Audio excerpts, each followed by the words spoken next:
Welcome to the Weekly Braaappp, a place to go for information on local and national off-road racing.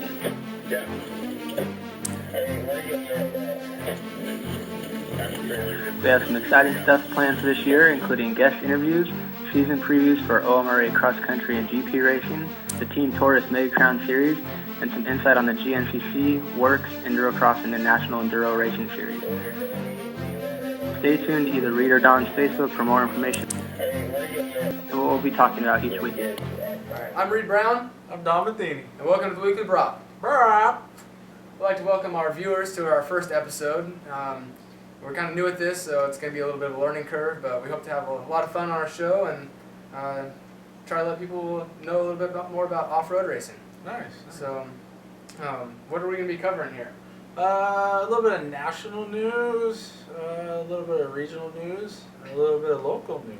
Yeah, so I think our local stuff, we've kind of determined that we've got a lot of fast guys around here, and they don't really get any exposure, so pretty much our northwest corner with the NMA series up in Washington and Team Tortoise and Sidra over in Idaho. They're desert guys that come over here every once in a while to ride, and the OMRA series and a little bit of Northern California stuff in District 36. So we're going to try to get some people here, some recognition that otherwise wouldn't with the national news outlets that don't really make their way out west very often. So, and on top of that, we're going to be doing a little bit of interviews as well, and it's not all about the fast guys. It's going to be a little bit of everybody, all classes, all sizes, and everything. We're going to be doing some interviews and all that good stuff. So. Yeah, definitely. One of the biggest parts of our show is going to be having a weekly guest on, and we'll try to spread the love around. So I've already got some good people lined up, from the 30 amateur classes in Oregon to the fastest guys in Washington and Oregon. So it'll be an eclectic bunch of people, and it should be a lot of fun. Get a lot of different people's perspective on racing, and it should be good. So the national stuff, you can talk for hours and hours about the GNCC stuff, the OMA, as well as the WORCS, BAJA, Hare Hounds. You got so many fast guys, even local guys going out and trying their, all the Hare Hounds and all that stuff. Oh yeah. We've had a lot of local guys go out and do, even if not the whole series, but doing a few national races. I remember a couple years ago having Alex and Garrison Gregg went back to do some GNCC races, and you've done a lot of Hare Hounds this year. You did almost with Joe Harriman. Yeah.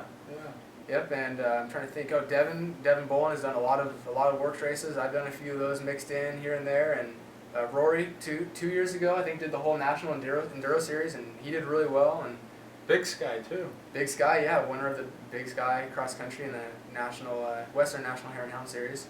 So yeah, we've got Rory, master of all things moto, national motocross, BAJA this year. So we got local guys going down to do BAJA, and hopefully more teams next year. So we're gonna try to get a lot of opinions and stories from those guys too. So it should be really exciting. Definitely. So hopefully we'll also have an Ask the Audience segment where we'll see if we can set up live phone calls for the taping. You can call into the show, and we'll have outlets on our Facebook and Twitter pages about questions you want to ask us on the show and stuff that you want us to talk about. So we'll try to keep it pretty relevant to the things you guys want to hear. So. And the OMRA message board, we're going to be throwing some questions out there, see what you guys think or what you guys want to ask us, really. Anything really up in the air. Kind of threw that out on our Facebooks already to see if you guys wanted to ask us any questions, and got actually some good questions. Yeah, we got some funny ones and some really good questions from a lot of different people. So how fast is a TTR, Don? TTR 125. Yeah, 125. Is it an L series, a large body, or what? Yeah, it's the big wheel model. Yeah, Mach 4. I don't know. Yes, and it is faster than your buddy's quad. Yeah, that's for sure. Yeah. So one other thing we hope to do is product reviews. So I've got some requests out to different companies around the country, really asking to send some stuff our way that we can test out and try to get those reviews up here. And if everything goes as planned and we can get some stuff on the show, we'll do a weekly drawing or a trivia question each week where we'll give away the product that we tested. So look forward to that. We'll have some more information on that later, and that should be really fun as well. So most definitely. Hey, I was down today at the KTM Country Shop in Eugene, Oregon, and I just saw in the new Racer X the Till You Drop picture, the whole thing. The whole thing. It was the whole both pages. Your bike. My bike. Your bike. In the newest Racer X. In the gate picks. snow one, yeah. In the gate pick section. It's sick looking. I wish I had it here with me right now. It was so cool. So should we tell our audience what the Till You Drop is all about? Probably. Okay. Well, the Till You Drop kind of was a reincarnation of a classic ride that the promoters of the Funky Chicken, National Hare Scrambles, used to put on called the Till You Puke. And the till comes from the forest that it's in, the Tillamook Forest. And We got a helmet here. the You Puke was because it was a really hard ride. Yeah. Basically, you get a huge group of guys together of all skill levels, put them through the ringer on the hardest trails in the forest, and at the end give out awards, such as the Bonehead Award. And basically, you see how much punishment someone can take. Yeah. So it's been a couple of years since we've had a Till You Puke. So Tommy Whitcomb and I said, hey, let's put this on again, but we're gonna call it the Till You Drop. Well, got a big group of riders together. I think there's 12 of us out there. You were there. I was one of them. 12 riders. I got suckered in. And it was supposed to be hard, but it wasn't supposed to be as hard as it was. On the morning of the drive there, as you're crossing over Tillamook Forest, you're getting down past Brown's Camp and so on. You're driving down there, and there's snow on the ground, and you're thinking, oh man, today's gonna be a good day. Yeah, I mean, we had probably a 35-mile loop laid out, and I was expecting it to take all day. How many people did you think was gonna show up? Well, originally I had 19 people on the invite list, and I was surprised when I pulled in the parking lot that 10 showed up. It was 29 degrees. It was not snowing in the parking lot, but it was snowing in the mountains, and the roads were icy. So, And I called JH1 the night before and told him about it, you know. Yeah, so we had a special guest, Joe Harriman, all the way over from Bend. Showed up with studs. The only guy to show up with studs. Studded tires. Not cool, Joe. You're not a stud for doing it. So we show up in the parking lot, there's 12 of us, and we're saying, okay, how far are we really going to get? And we decided to stop thinking about it, and we just went out and rode. Yeah. And we made it up to the top of the forest at Triangulation Point, at the top of the gnarliest trail in the forest, which is to be not named at the moment. I gotta stop Reed real quick. The very first trail Reed takes us up, we get right out of the parking lot. I got 4 layers on. I got riding gear. I got everything on. We get right to the top. And I'm like trying to get up this hill, and all of a sudden I'm just steaming. I was so hot. It was crazy. It was crazy. It was a workout because there was basically 12 inches of snow on the entire ride. Yeah. The entire ride was 12 inches of snow until the top, which was about 18 inches of snow. Yeah. And that's where Tommy Whitcomb took this amazing photo of my bike up there. It's crazy. I mean, it's postcard worthy, and if you check out the newest Racer X, you'll see it, and it could be an ad for any dirt bike company. Well, I guess not dirt bike company, but any motorcycle related company, and it would be amazing. Yeah. It would be, I don't know. It's what dreams are made of, right, in this kind of type of weather. So. Yeah. You need to get a poster blown up of it. Yeah, I was planning on it. So we went 24 miles in 8 hours. So, and we stopped for lunch for a half hour. So we were averaging about 3.5 miles an hour, and it was ridiculous. I mean, we were sweating hill climbs. We had to push our bike downhill sometimes, in the steepest trail in the entire forest. We had to push down some of the snow parts. Or fall down and slide down. Toboggan run. Like so, me. yeah, it was crazy, and I've already had people that weren't on the ride saying, "Can I please be invited next year?" And if you didn't show up and you were on the list this year and you didn't show up, you're not on the list next year. Yeah, No, I'm joking. Yeah, not really. But seriously, next year it's gonna be a must attend ride. I mean, it's got in Racer X, it's all over the message boards. I mean, Thunder Talk. Offroadviking.com. Daniel, he put it on his website. Yep. Thank you for that. There's a video that I made. I personally made, but it was so much fun. Yeah, it was probably a 13-minute video, helmet cam stuff that really gives you a good idea of what we were riding through to the tune of Bad Boys. So pretty entertaining stuff there. Yeah. So I'm already looking forward to next year, and it should be really cool. Speaking of next year, WORCS series got a couple of new Kawasaki riders, or one new Kawasaki rider. Yeah, one new Cali rider and Bobby Garrison. So that was not surprising. He's an amazing rider, but he did his own thing this last year, the privateer deal, and earned his way onto the factory team when Destry Abbott is moving aside for a little bit. He's still going to be part of the team, helping him out, Kawasaki, but I think, yeah, Bobby's going to take over his riding position, I think. Yeah, and probably the biggest news in motorcycling, other than Dungey to KTM, was that Josh Strang is moving from the GNCC series over to the KTM RPM team for the work stuff. Yeah. Have you seen the bike? I saw the bike, a picture of it, like probably everybody else, but it looked like a new SX 450 frame with the twin cam motors, 2011. It said a 450 XCF.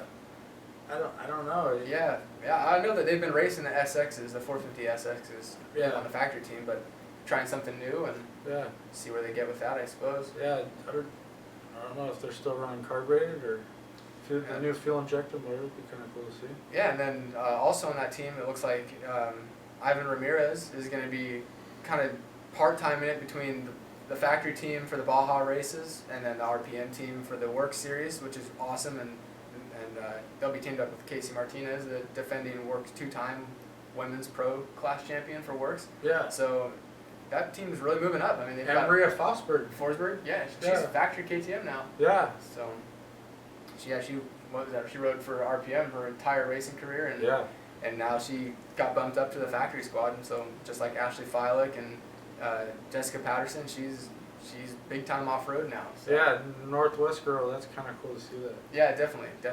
Coming from Washington, and her brother Eric races a lot of the NMA races up there. So that's awesome that a local kid that's other than Ryan Filippoto is getting some love in the factory teams. So I'm gonna throw you on the spot.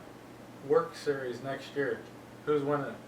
Oh man, I like Taylor Robert. I'd like to see Josh Strang do well, but he's coming off a broken leg from the second to last round. He did do good at Washougal. He did, and I guess it was the last round that he broke his leg. But yeah, when he came and did a cameo for the WORCS series at Washougal, he was seconds behind Caselli on day 2, and he could be really good. I know he lives in California and practices moto and been training with Rodney Smith since he's been in America. So I'm sure he'll be a really, really good rider in the WORCS series. It's just a matter of getting used to the bike and coming off his injury. So maybe not this year, but next year, he'll definitely be my favorite. But for this year, probably Taylor Robert. So GNCC racing. Everybody loves GNCC. There is a rumor going around, and I'm kind of calling you out. Thad Duvall, I want to know what's going on. Yeah, it's might be on a Honda team next year. Yeah, it's the mystery tweet that was up for an hour or two. If that. And I was on Twitter when I saw it, and then I was taken down. And I hear Honda team from a dealership in the area, so that would be awesome. I mean, Thad's an amazing rider. Amazing rider. I mean, I've never seen someone throw whipper tails like Thad. So it's crazy. Yeah, so we need him. I mean, he was talking about having to get a real job and not racing anymore. So that bummed me out, but I mean, it's awesome if he can get something going, then the sport's better with him in it for sure. Another guy that's kind of on the box for a ride, not ride, I guess, is Jimmy Jarrett. Yeah, I guess what I'm hearing is that Geico might have pulled out of the JG Racing team Honda, so funding it could be an issue for him, and he's another guy. I mean, he's one of the good guys in off road, multi-time ISDE participant and like consistent gold medal rider for our team, and it'd be a real shame if a guy like that. I mean, it's a good story too. I mean, he won his first GNCC in 10 years at Unadilla last year. Yeah. So I mean, he's a regular. It'd be a shame to see him on anything other than a really good bike. So. Then Paul on the Am-Pro Yamaha team. Yep, yeah, Paul Whibley again back with Am-Pro, which is great. The Axeman. I mean, I'm sure it's like footage now that everyone's seen when he broke a tree in half battling with Thad Duvall at the end of the race. Was it Thad Duvall or was it Caleb Russell? One of the two. When he tried to Thad Duvall, I believe. Yeah, he tried to go outside on him. On that last corner there. Yep, and just plowed into a tree. They call him the Axeman for a reason. Yeah. Cutting down trees on his bike. Then all the KTM guys are coming back. Yep, Buttrick, Caleb Russell and Charlie Mullins, the defending champ, who With the #1 plate. #1 plate. Big #1. Yep, first time an American's won the GNCC series title since it was Barry Hawker, Rodney Smith years ago. It's back in the day. Yeah, so David Knight twice, Juha twice, Strang once, and Whibley once. That's 6 years before the last American winner. So Yeah. I mean, people say it's not really a big deal, but for an American racing series that's founded on American cross country racing, it's a pretty big deal. So big props to him for that. Need a little bit of help with Reid on this one. With the new team that's coming out, the Morgan Moss, Brad Backen team. Yeah, Brad Backen. So it's, from what I understand, it'll be backed by Obermeyer, Yamaha, offroadviking.com, Yeah. like Yeah. we mentioned before, and Range Racing University. Ah, that's right. So yeah. that's gonna be a really cool team, I think. Yeah, they're one. Brad's on the YZ250, which is, two-stroker out there, and then Yeah, Morgan on the YZ250F. So add a little flavor, and it's kind of cool to see the resurgence of the two-strokes coming back. I mean, all the top national enduro guys have been running them, and yep. I mean, I don't know. They have their applications, but it's pretty telling when you see a guy like Nick Fardinger come in, having never won a national enduro before, hop on the Husaberg 300 a couple and 3 straight wins, and battling for the championship before he had ACL surgery. So, I mean, it's cool that they're putting some money into the two-strokes, and hopefully companies other than KTM and Yamaha will actually get into it a little bit. Yeah. So yeah, I'll be curious to see what happens there. A big deal. Yeah. So we mentioned earlier in the show, Ivan Ramirez is going to be doing kind of split time between the WORCS series on the RPM team and then the factory team down in Baja. And we also didn't mention Kirk Caselli in our WORCS discussion earlier. And why is that? Because he's racing the Baja 1000, and he's going to be the Hare Hounds too. So. Yep. Yeah, so he's going strictly desert. It sounds like they're going to be doing the entire Baja series, the 250, the San Felipe, and the 500 and the 1000. So yeah, they're going after the Honda guys. Yeah, JCR team. They're dominating it right now. Colton Udall, all those guys. Yeah, Kendall Norman, David Camo's on their team now after he left. He's parted ways with the Husky team that Ty Davis was running, and they're finally going to be some competition. It's not going to be a foregone conclusion that the Honda's going to win it this year. Since Cowie pulled out after Danny Hamill's death down there 20 years ago. Yeah. So it's neat to have some other manufacturer jumping in. Definitely. And somebody like Kirk Caselli, he does his homework. He knows how to ride that stuff. Grew up on all that stuff. So. Yeah, is there anything he can't ride though? I know. That's true. You know what he reminds me of? He reminds me of like Ty Davis, where he could ride anything and everything, like a 2-stroke, 4-stroke, 300, all the way to 500. Everything. He's just amazing. Well, yeah. What I found out was all kinds of terrain. At the 6 days this year, he rode a 350.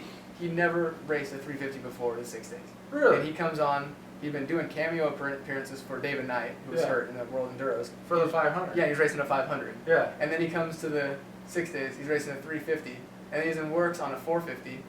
And he's been making his name on a 300 in years past. Yeah. So he's just amazing. Yeah, he's the best American rider we've got for sure. Probably ever. Yeah. So mad props to Kirk Caselli because he's the man. So what else happened south of the border recently? Ducati Hair Scramble. Yep. Perfect dirt.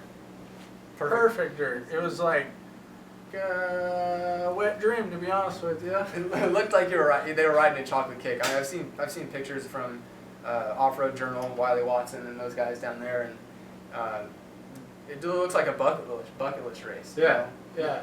We've got a couple of those around here, like the Funky Chicken, but after seeing pictures of that, I've got to go do that race someday. And Taylor Robert just swept he just cleaned everybody up, just took it home like crazy. Yeah, it sounded like on the Cowie. Yeah, he got a so-so start, passing guys a couple miles in, and basically took off. So like a 1 or 2 minute lead at the end over new Cowie rider. Yeah. Bobby Garrison.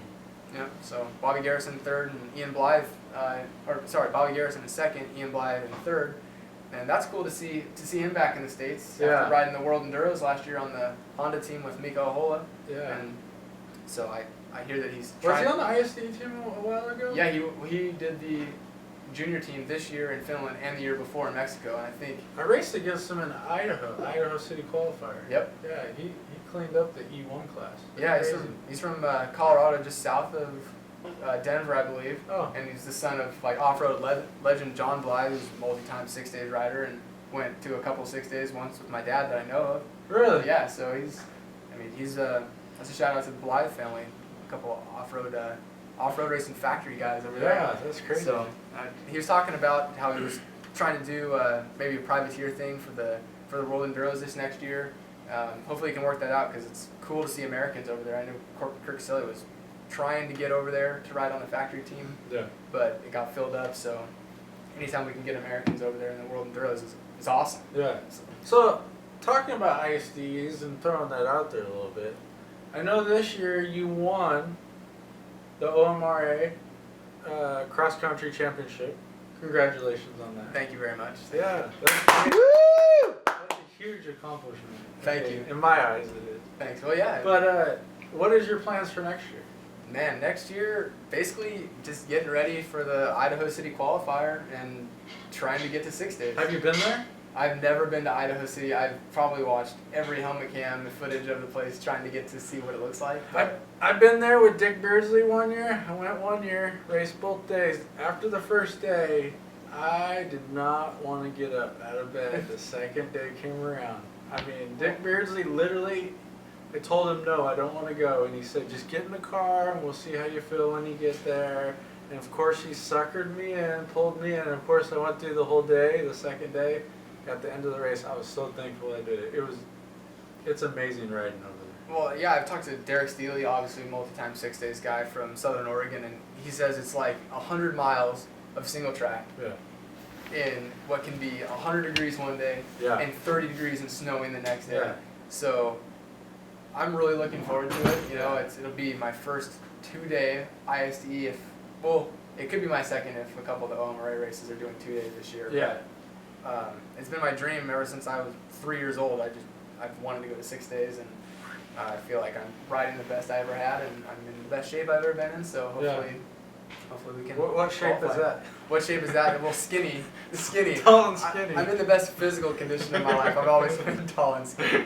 So, yeah, I've just broke 150 pounds though. Woo! So Yeah! The weights are paying off. I think I was like that in 3rd grade or something. Yeah, 6'7" Don Matheney. Yeah. So, yeah, just get to basically to spend my whole year preparing for Idaho. So I'll be doing the local OMRA ISDE series that we have, and try to make it out to the OT6 Enduro up in Montana, and or Wyoming. It's one of the 2 places, and just try to get ready for that. And after, if I am fortunate enough to make it on a team, then it'll be fundraiser.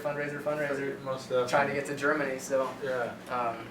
yeah, it should be pretty exciting. So we're talking. Derek and I are talking about trying to put Team Oregon together. So is there there's a 3rd spot for DM3? Jeez, I don't know. It's gonna be pretty awesome. I think. That would be pretty neat. Where is it this year? It's in Germany. It is So it's just like what we ride here. Yeah. Rocks dug for trees and hills. Wow. So I mean, for home field advantage, you know, that's Yeah.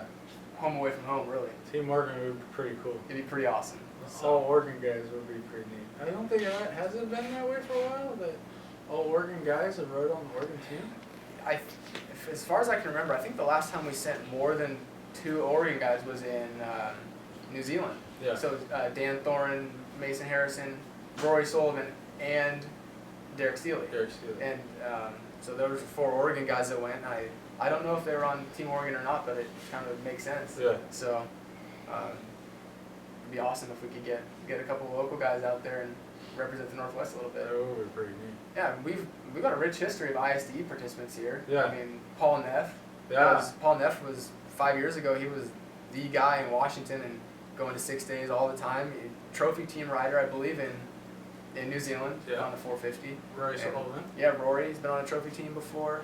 And Jason Rains is from Washington, and he's been on the 6 days team multiple times. Yeah. So it'd be cool to keep that tradition going. So You're next in line. I guess so. We'll see what happens. So if you go to the ISDs this year, can I be your mechanic? Well, they don't really allow mechanics, but you can be my support guy. Woo! Alright, so look for Reid and Dawn in Germany in 2012. So thanks for watching our show this week. It's kind of cool to have you guys a part of our first episode and hopefully some cooler things to come. To get in touch with us, follow us on Twitter at KTMKidBrown and DM3. and also on Facebook. So you can find us on there, Reid Brown, Don Matheney, and Or DM3Racing.com. We'll have future links for our episodes. yep, we'll have all of our episodes posted on DM3Racing.com, and that's kind of going to be the home for now of where you can find everything you need to know about the Weekly Braaappp. So check us out on there, and until next time, his Braaappp is bigger than mine. We need to redo that last part because I totally messed up. Are they saying? It was good though.